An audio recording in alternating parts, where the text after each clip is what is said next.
Se ha dicho, Mancuso, que usted cumplió con Justicia y Paz y dentro de esos requerimientos para cumplir está el de entregar bienes. En Turbo, el presidente también, que nos llamó mucho la atención, también le enviaba un mensaje a usted, digamos, le decía, bueno, que nos diga dónde están los bienes que entregó aquí en Urabá o en Córdoba, donde sea, para poder resarcir a las víctimas. ¿Qué pasó con todos esos bienes que usted entregó a Justicia y Paz, a la Fiscalía? Mire, yo he entregado más de 430, 440 bienes en reparación al Estado.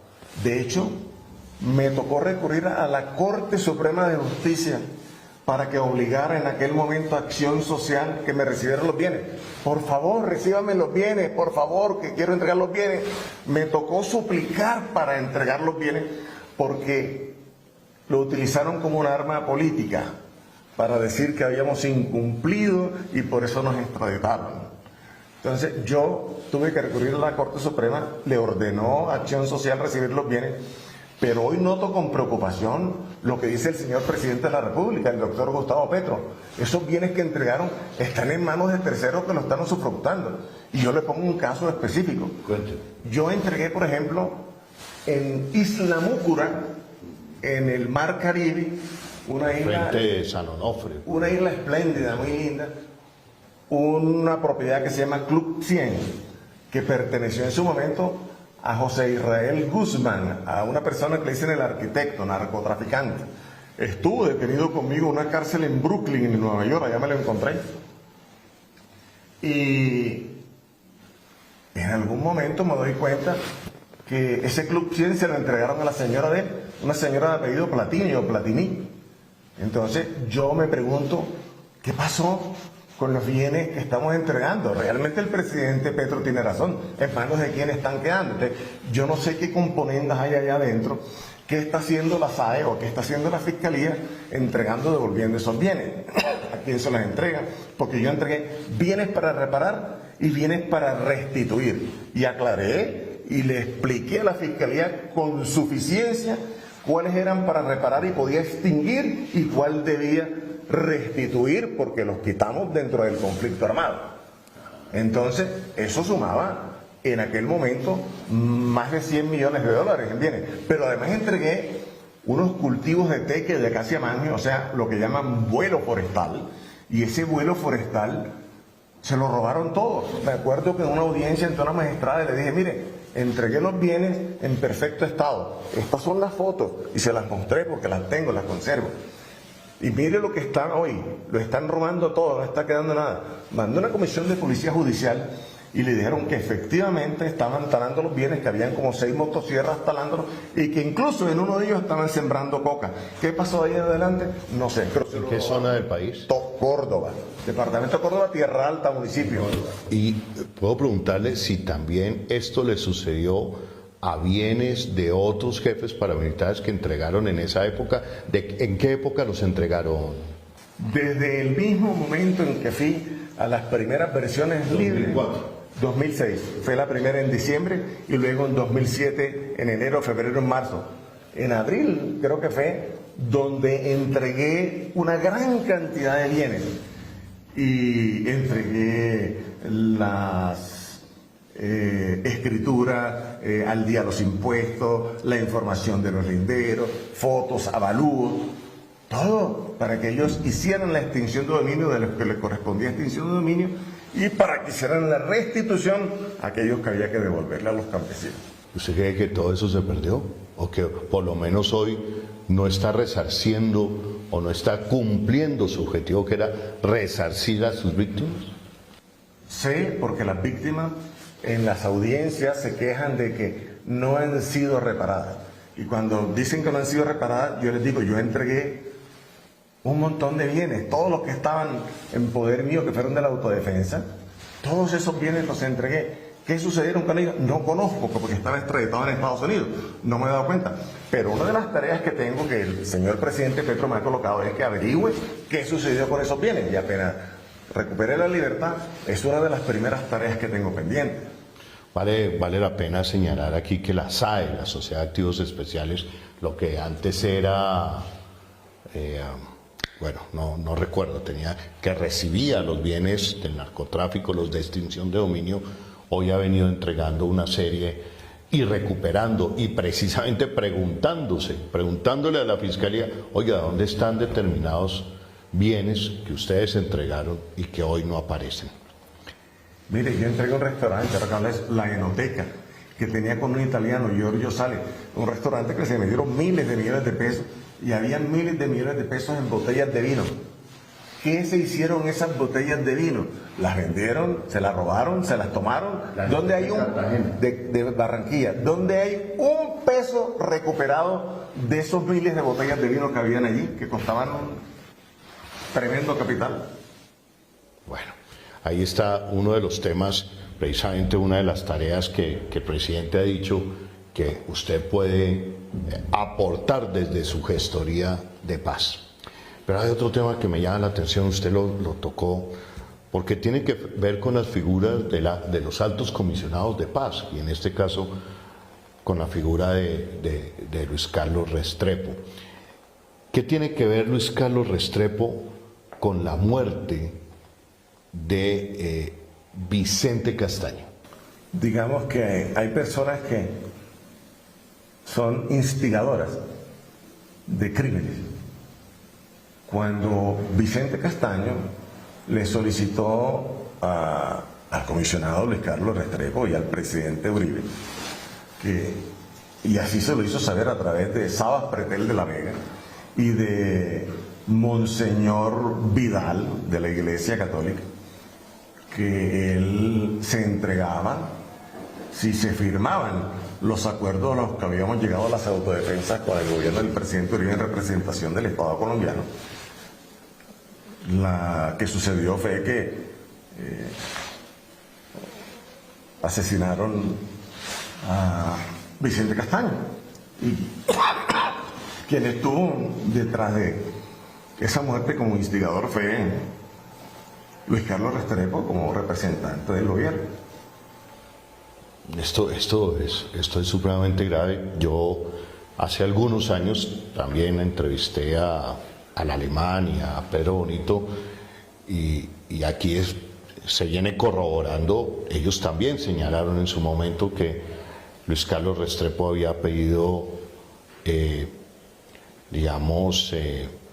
pues acabar con la vida de alias Danielito, que era de la oficina, y había sido una solicitud a don Berna.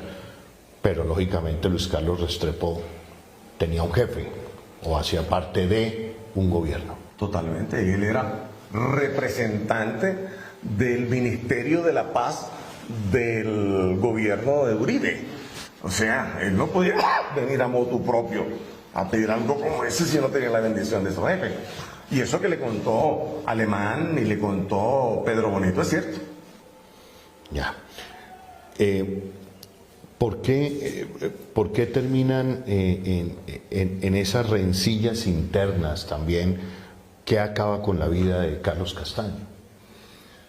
Carlos Castaño en algún momento inició unas negociaciones con Estados Unidos e invitó a algunos narcotraficantes, algunos del norte del valle, e invitó a algunos miembros de autodefensa que estaban vinculados enormemente en temas de narcotráfico. Tenía unos problemas también de salud mental de su hija pequeñita. La salud de su hija lo trastornaba mentalmente. Lo trastornaba mentalmente. Tenía momentos de crisis y angustia existencial, en la medida que a veces se sentía sin poder en las autodefensas, atormentado quizás por la cantidad de responsabilidades en crímenes y delitos de guerra que se cometieron.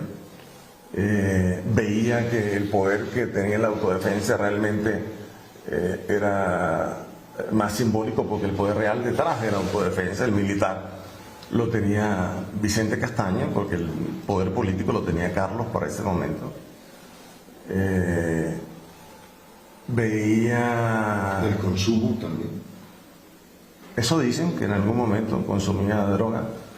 pero también veía un estado de paranoia permanente, vivía en ese estado de paranoia que lo llevaron en algún momento a atentar contra la vida de Vicente Castaño. Y Vicente Castaño tomó la determinación de asesinarlo.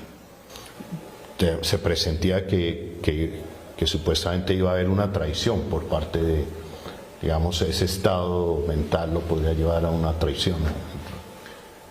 Él estaba bastante descompuesto psicológicamente. Okay. Salvatore Mancuso, creo que esta entrevista es la primera que usted da después de 16, 18 años. Así es la primera que doy al país al retornar.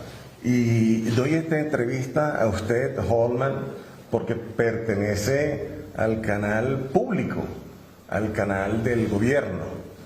Y yo he decidido básicamente regresar al país y darle esta entrevista a usted, porque creo que ese canal público es el primer contacto que tiene la sociedad colombiana con un medio de comunicación que ellos consideran hace parte del Estado, y que a través del Estado, bueno, ha sido el Estado, el presidente en representación de su gobierno y el Estado, quien me invita a que yo sea gestor de paz, a que haga parte de su política pública de paz como gestor de paz, y por eso he decidido darle esa entrevista a usted, porque me parece que es lo correcto y la manera de llegarle directamente a las víctimas. Víctimas a las que, entre otras cosas, aprovecho la ocasión para decirles que estoy aquí para continuar cumpliendo con mis compromisos. Yo en cada audiencia que voy trato de asumir la mayor responsabilidad en todos los crímenes de guerra que he cometido y de reconocer la mayor cantidad de víctimas para que sean reparadas, para que podamos resarcir el daño en lo posible. Pero ahora que estoy aquí, me gustaría poder encontrarme a la cara con ella, frente a frente, mirarlas a los ojos y poder pasar páginas, pedirle perdón de corazón a todas ellas, que lo hago todos los días, que pasemos páginas y entremos a un proceso de reconstrucción de país. La paz es una construcción diaria y nosotros tenemos que ayudar a pasar esa página y no solo crear las oportunidades de paz, sino las oportunidades para todos ellos y todos nosotros incluidos, con el respeto de las diferencias, para que haya oportunidades iguales para todos, para que tengamos un país próspero, un país productivo, tenemos un país lindo, y que esto sea un mal sueño, un mal recuerdo dentro de poco tiempo. Esa es la idea que tengo y el deseo y el compromiso. Salvatore Mancuso, ¿usted cree que el país está preparado para recibirlo? Y siendo una pregunta, ¿por qué el país debería creerle en este momento? Yo creo que el país está preparado para recibirme porque pagué mis delitos en Estados Unidos, he pagado las penas en Colombia, más del doble del tiempo máximo, he cumplido a cabalidad con cada uno de los compromisos, con las víctimas, con la ley de justicia y paz, con la conciencia mía, con Dios, con mi familia, con el país. Y tengo un gran conocimiento y experiencia en lo que son grupos no rebeldes, y a través de esa experiencia puedo aportar un grano de arena o una volquetada de arena a que podamos construir un camino estable que perdure hacia una paz duradera y desmontar los factores de persistencia, porque nosotros creamos nuevos órdenes sociales cuando llegamos a esas regiones, y al crear nuevos órdenes sociales tuvimos control territorial, control político, control social, control económico, y controlamos todas esas economías, y especialmente las ilícitas. Las poblaciones buscan a los actores armados del conflicto de turno para que les ayuden a manejar esas situaciones de economías ilícitas. ¿Y qué hace? Terminan legitimando a esos actores y deslegitimando a las instituciones del Estado. Yo quisiera, a través de usted, le voy a hacer unas propuestas que me parecen interesantes. Creo que aprovecharé la ocasión cuando pueda verme con el señor presidente sobre todos estos temas que tienen que ver con erradicación de cultivos ilícitos, o mejor aún, aprovechamiento de los cultivos ilícitos a través de cooperativas de las cuales sean dueños los campesinos y se proyecten unos productos que puedan ser utilizados medicinalmente y se combine una parte de erradicación con la utilización de estas economías que ayuden a legitimar el Estado, a quitarle legitimidad a esos rearmados en la zona, que ayuden a fortalecer las economías de esos campesinos, que no tengan que convertirse en una población flotante de desplazados permanentes cada vez que se radican. Observemos que durante el Plan Colombia, año 99-2000, van 25 años, Plan Colombia, todos los años se radican en promedio 100.000 hectáreas de coca, pero sucede que todos los años aumenta un poco el número de hectáreas sembradas en coca. Nos está mostrando que esa política de erradicación no está funcionando por diferentes motivos, de los cuales me gustaría hablar con el presidente, porque está diseñada estratégicamente para que existan. ¿Se puede acabar el narcotráfico, Alberto? Sí, se puede acabar. Y lo podemos acabar en corto tiempo. Lo que pasa es que esa política de erradicación está estructurada para que siempre exista el cultivo ilícito en Colombia. Yo hice parte de los programas de erradicación con Vicente Castaño y con Jesús Ignacio Roldán, y nos dimos cuenta por qué falla esa política de erradicación. Está diseñada, como se lo digo, para que exista siempre cultivo ilícito, pero además podemos utilizar estas economías en beneficio de la humanidad. Están utilizando la planta de marihuana para producir unas medicinas que cogen a niños con epilepsia y evita que convulsionen, cosa que me parece maravillosa. Nuestros ancestros indígenas tienen un conocimiento del uso medicinal de la planta de coca que es increíble medicinalmente, que deberíamos aprovechar y hacer lo mismo que están haciendo con la planta de marihuana medicinalmente para sanar las enfermedades del mundo. ¿Estaríamos de acuerdo, o usted que fue un hombre de la guerra, bueno, todos los actores armados en Colombia han combinado armas y narcotráfico, correcto, de que el combustible de la guerra en Colombia es el narcotráfico?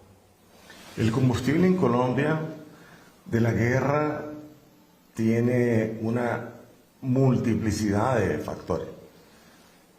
Una es la falta de presencia del Estado, la debilidad de sus instituciones en la Colombia profunda, la presencia de economías ilícitas, y en ella incluyo narcotráfico, incluyo oro, incluyo extracción ilícita de recursos del petróleo y de algunas gemas y materiales importantes que sacan de manera ilícita. Efectivamente son parte del combustible de la guerra. El no tener una justicia que genere confianza y que sirva como tribunal de cierre, el incumplir la palabra empeñada, son combustibles de la guerra. Ahora, en cuanto al combustible económico, efectivamente que los grandes combustibles económicos de la guerra son el narcotráfico y el oro. En esta Ahora, economías ilícitas del sin oro. desconocer lo que llamamos las exacciones arbitrarias o el cobro de impuestos o de extorsiones, el gota a gota, esa cantidad de recursos es otra situación que me cuentan que se ha exacerbado. Yo le preguntaba hace poco si Colombia está preparada para su regreso. Su familia, ¿cómo recibe su regreso?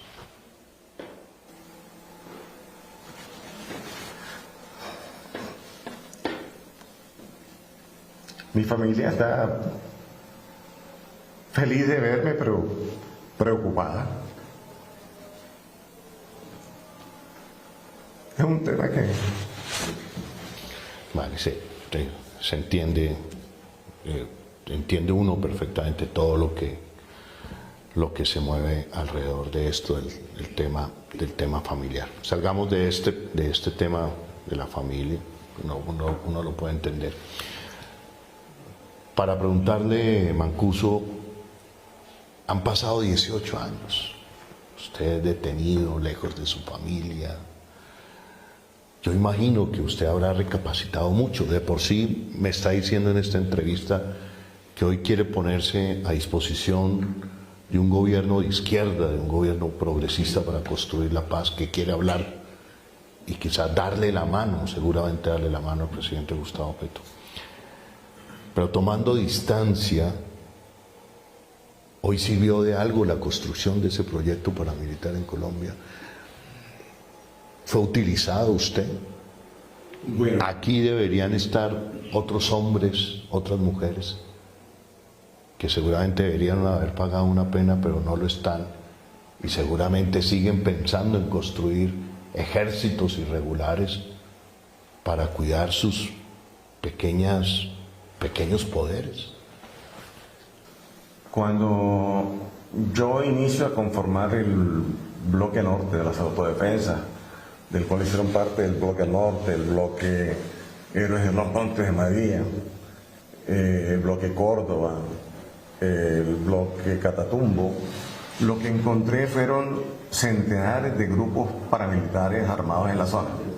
O sea, cada uno tenía unos esquemas de seguridad en la región que entre ellos se apoyaban para evitar el embate de la guerrilla y se colaboraban con el ejército, con la policía, con la fuerza pública.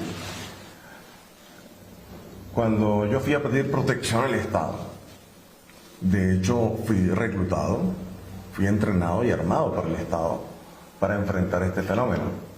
Así que en aquel momento yo tenía la convicción de que estaba ayudando al Estado a enfrentar un fenómeno difícil de enfrentar y que quería tomarse el poder por las armas e implantar un modelo político ideológico a su acomodo, y que quien no estuviera con ellos nos iban a asesinar.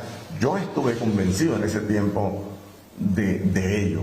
Por eso entramos en ese proceso ideológico de enfrentar la guerrilla, que se dio precisamente por la combinación de formas de lucha. El Estado y sus instituciones estaban siendo en aquel momento señaladas por organizaciones de derechos humanos internacionales, diciendo que estaban violando los derechos humanos y cometiendo delitos de lesa humanidad. Entonces nos encomendaron a nosotros que asumiéramos la guerra sucia de la mano de ellos y enfrentáramos un enemigo común entre ambos.